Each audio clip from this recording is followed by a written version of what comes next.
Capítulo 39. Cuando José fue llevado a Egipto, los ismaelitas que lo habían trasladado allá lo vendieron a Potifar, un egipcio que era funcionario del faraón y capitán de su guardia. Ahora bien, el Señor estaba con José y las cosas le salían muy bien. Mientras José vivía en la casa de su patrón egipcio, éste se dio cuenta de que el Señor estaba con José y lo hacía prosperar en todo. José se ganó la confianza de Potifar, y éste lo nombró mayordomo de toda su casa y le confió la administración de todos sus bienes. Por causa de José, el Señor bendijo la casa del egipcio Potifar a partir del momento en que puso a José a cargo de su casa y de todos sus bienes. La bendición del Señor se extendió sobre todo lo que tenía el egipcio, tanto en la casa como en el campo. Por esto Potifar dejó todo a cargo de José, y tan solo se preocupaba por lo que tenía que comer. José tenía muy buen físico y era muy atractivo. Después de algún tiempo, la esposa de su patrón empezó a echarle el ojo y le propuso: «Acuéstate conmigo». Pero José no quiso saber nada, sino que le contestó: «Mire, señora, mi patrón ya no tiene que preocuparse de nada en la casa, porque todo me lo ha confiado a mí. En esta casa no hay nadie más importante que yo.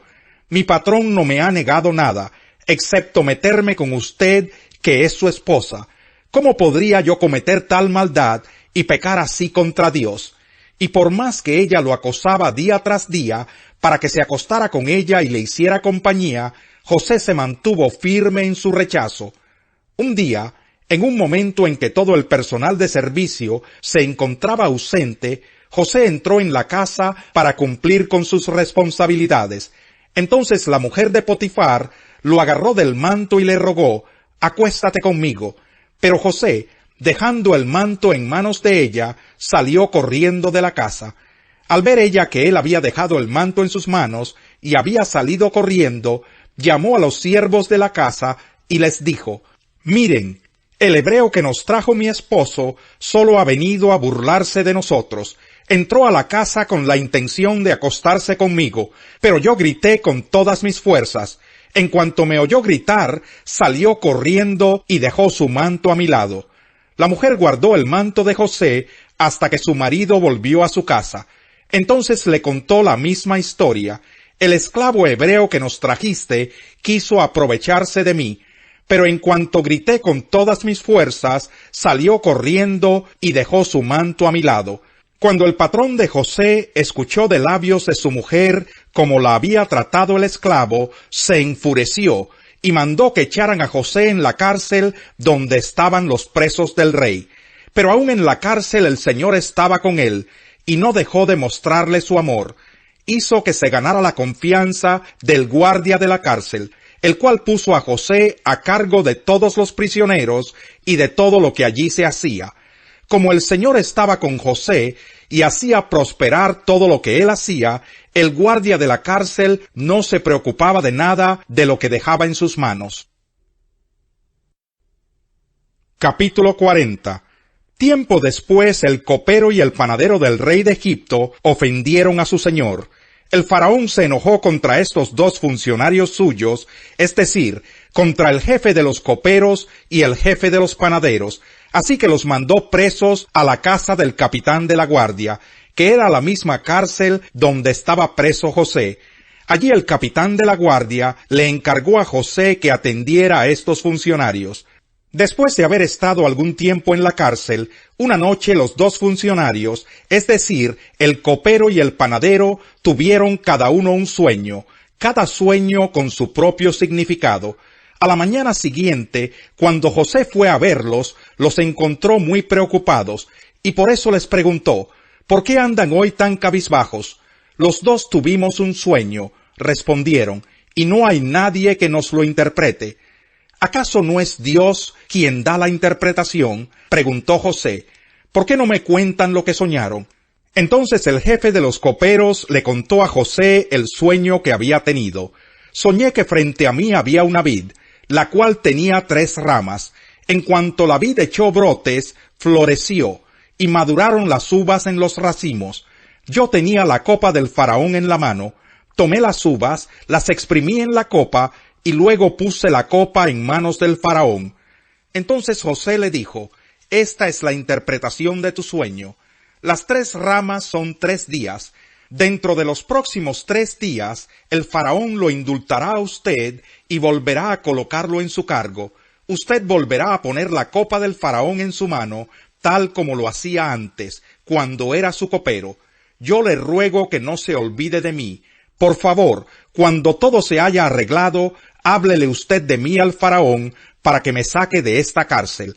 A mí me trajeron por la fuerza de la tierra de los hebreos. Yo no hice nada aquí para que me echaran en la cárcel. Al ver que la interpretación había sido favorable, el jefe de los panaderos le dijo a José, yo también tuve un sueño. En ese sueño llevaba yo 3 canastas de pan sobre la cabeza. En la canasta de arriba había un gran surtido de repostería para el faraón, pero las aves venían a comer de la canasta que llevaba sobre la cabeza. José le respondió, esta es la interpretación de su sueño. Las 3 canastas son 3 días. Dentro de los próximos 3 días, el faraón mandará que a usted lo decapiten y lo cuelguen de un árbol, y las aves devorarán su cuerpo. En efecto, 3 días después el faraón celebró su cumpleaños y ofreció una gran fiesta para todos sus funcionarios.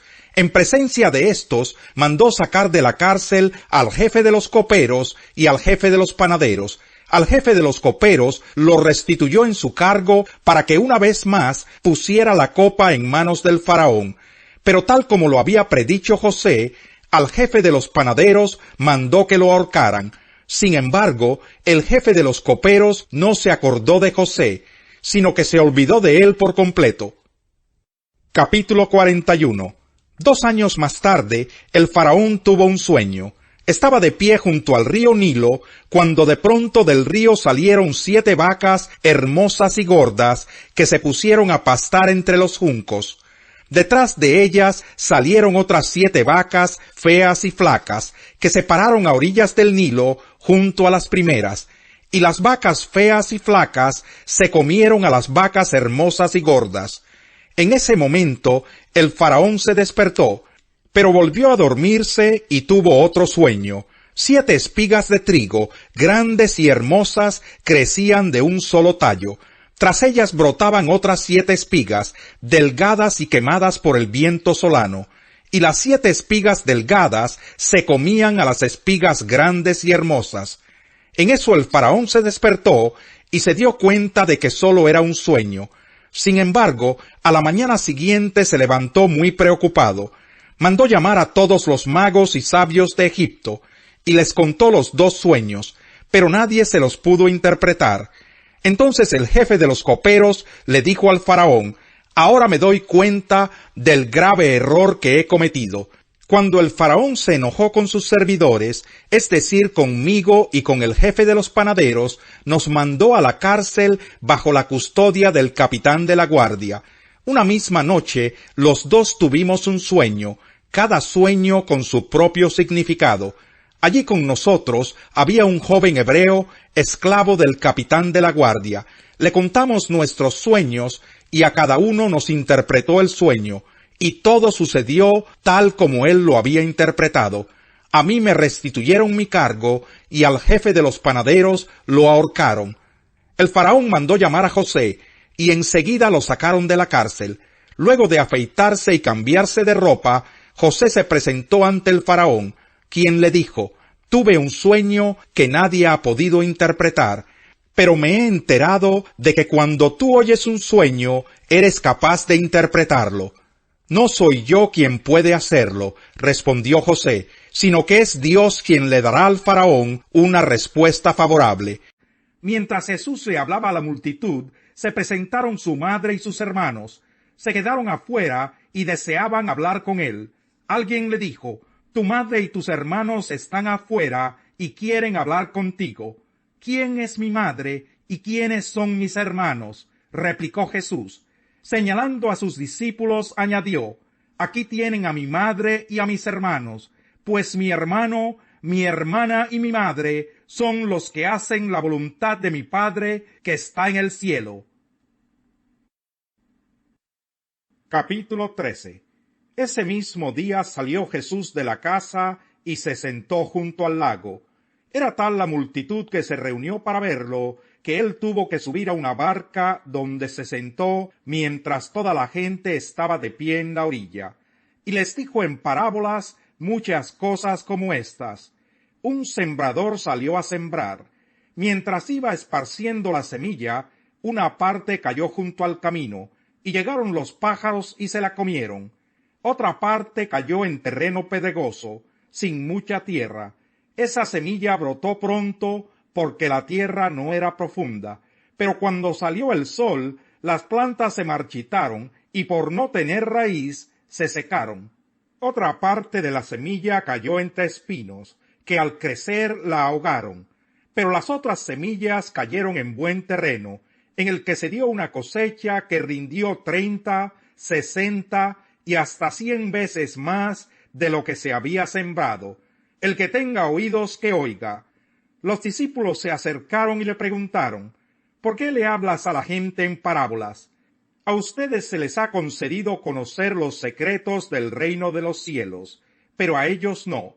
Al que tiene se le dará más, y tendrá en abundancia. Al que no tiene, hasta lo poco que tiene se le quitará. Por eso les hablo a ellos en parábolas. Aunque miran, no ven. Aunque oyen, no escuchan ni entienden. En ellos se cumple la profecía de Isaías. Por mucho que oigan, no entenderán. Por mucho que vean, no percibirán. Porque el corazón de este pueblo se ha vuelto insensible. Se les han embotado los oídos y se les han cerrado los ojos. De lo contrario, verían con los ojos, oirían con los oídos, entenderían con el corazón y se convertirían, y yo los sanaría. Pero dichosos los ojos de ustedes porque ven, y sus oídos porque oyen, porque les aseguro que muchos profetas y otros justos anhelaron ver lo que ustedes ven, pero no lo vieron, y oír lo que ustedes oyen, pero no lo oyeron. Escuchen lo que significa la parábola del sembrador. Cuando alguien oye la palabra acerca del reino y no la entiende, viene el maligno y arrebata lo que se sembró en su corazón. Esta es la semilla sembrada junto al camino. El que recibió la semilla que cayó en terreno pedregoso es el que oye la palabra e inmediatamente la recibe con alegría. Pero como no tiene raíz, dura poco tiempo.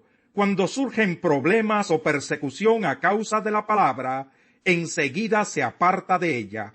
El que recibió la semilla que cayó entre espinos es el que oye la palabra, pero las preocupaciones de esta vida y el engaño de las riquezas la ahogan, de modo que ésta no llega a dar fruto. Pero el que recibió la semilla que cayó en buen terreno es el que oye la palabra y la entiende. Este sí produce una cosecha al 30, al 60 y hasta al 100 por uno. Salmo 17. Señor, oye mi justo ruego, escucha mi clamor, presta oído a mi oración, pues no sale de labios engañosos. Sé tú mi defensor, pues tus ojos ven lo que es justo. Tú escudriñas mi corazón, tú me examinas por las noches. Ponme pues a prueba, que no hallarás en mí maldad alguna. No pasarán por mis labios palabras como las de otra gente, pues yo cumplo con tu palabra. Del camino de la violencia he apartado mis pasos. Mis pies están firmes en tus sendas. A ti clamo, oh Dios, porque tú me respondes. Inclina a mí tu oído y escucha mi oración. Tú que salvas con tu diestra a los que buscan escapar de sus adversarios, dame una muestra de tu gran amor. Cuídame como a la niña de tus ojos, escóndeme bajo la sombra de tus alas, de los malvados que me atacan, de los enemigos que me han cercado, han cerrado su insensible corazón y profieren insolencias con su boca, vigilan de cerca mis pasos, prestos a derribarme. Parecen leones ávidos de presa, leones que yacen al acecho. Vamos, Señor, enfréntate a ellos, derrótalos. Con tu espada rescátame de los malvados. Con tu mano, Señor, sálvame de estos mortales que no tienen más herencia que esta vida. Con tus tesoros les has llenado el vientre. Sus hijos han tenido abundancia y hasta ha sobrado para sus descendientes. Pero yo en justicia contemplaré tu rostro. Me bastará con verte cuando despierte. La maldición del Señor cae sobre la casa del malvado, su bendición sobre el hogar de los justos. El Señor se burla de los burlones, pero muestra su favor a los humildes. Los sabios son dignos de honra, pero los necios solo merecen deshonra.